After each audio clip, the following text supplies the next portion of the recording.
Time now for a man who has been a lounge musician who has been performing around the pubs and clubs of Ireland for 22.5 years. He's been writing songs since he was a very young boy and even scored a ¡1 hit during his career with Jumbo Breakfast Roll. Would you welcome, please, Mr. Dixie Walsh, ladies and gentlemen. I'm going to get sick. He's at the hall of me now. Guys, I'll give you a lift home if you're going down later because I'm better stopping off a zipper chick. Jeez, I don't have to be... Thank you. I'm all excited. I don't know where to start. I suppose the best place to start is the start. And since I have not much time, he wouldn't give me much time here tonight. The first song I ever wrote, I suppose, was when I was only young in school. And I remember it very well because the hormones were hopping all over me. You know what I mean? I'd got up on the guitar if I could get a chance to. You know what I mean? I was pure excited about it. And I wrote a song about someone in school. And I'll give you a bear of it and give you an idea what I'm talking about. She was my first love when I was 13. She read in my copybook. I knew she was keen. I loved her all night and I loved her all day. And I cried for a week when they took her away. She came from above. She was a heaven-sent creature. I was in love with her every feature. I wanted to stand next to her in front of a preacher, but it wasn't my fault. She was my science teacher. I was cracked about her. She was the Bunsen burner in my heart, there's no doubt about it. I was stone mad about her. And I tried everything, but she just didn't seem to notice me.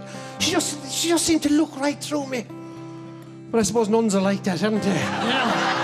You know, like I was very lucky to come out of that one, there's no doubt about it, lads. You know, I often think about it because years later I was with the mother above a knock, above the glass chapel. You ever up there, lads? Yeah, is it lovely, isn't it? Yeah, all the glass. And I went out to the little wall for a bottle of holy water. I was only gone about a minute and a half, I'd say. But just when I came back in, the mother was baking. She was boiling inside in the heat. Oh, I was livid. I said it to the priest. I said, Jez, wouldn't you open the window? You've enough of them. You know what I mean? I said, the mother's baking inside in there. I said, you rare chickens in this place. To say it, you know what I mean? Well, Jez, I was bringing her out, and I looked over across, and who was kneeling down on the far side? Only sister Mercedes, Vauxhall Viva, Nissan 3 litre, whatever her name was. And I really thought she'd let herself go. I was lucky to come out. But I started moving on. I had to, you know, but I was writing songs about relationships because it was a big thing with me at the time, you know, because the mother was very upset. Because I had this thing about older women, you know what I mean? I was always going out with older women and the mother was very upset about that. In fairness, half the girlfriends I brought home were older than Mammy, you know what I mean? And that upset her no end. And I remember one day sitting outside on the steps outside the door and Mr. Maguire from next door came up and said, Dixie, you're very upset. I said, you're very fucking observant, aren't you? She says, what's wrong with you? I said, I'm not falling out with Mammy all the time. I said, no, I know what to do. It's with the girlfriends, you know. She says, do you know what you do? She says, wouldn't you go out and find a girl that's like your mother? And she might get on with her then, you know. So I thought, geez, that was a very good idea. So I went to Duella. That was where the mother was from, the same parish, you know what I mean? And I was scouring it for about 1.5 years. And I met a girl, there's no doubt she was lovely. She was the image of Mammy, you know, she sounded like Mammy. She looked like me, she even talked like Mammy. Mammy was mad about her. My father couldn't stand her, whatever was in the show. So I went back to going out with girls that were, you know, of the same go as myself. And I wrote a song about a girl, I'm going to sing it now. This is kind of in a Leonard Cohen. I'm going to leave you with this. This is my Leonard Cohen phase, if you know what I mean. And this is very deep, lads. Half of you probably won't even get this. You know, I'm looking down at you there. There's no doubt about it. Here, I'll give it a blast anyway. I can't live like this without you by my side.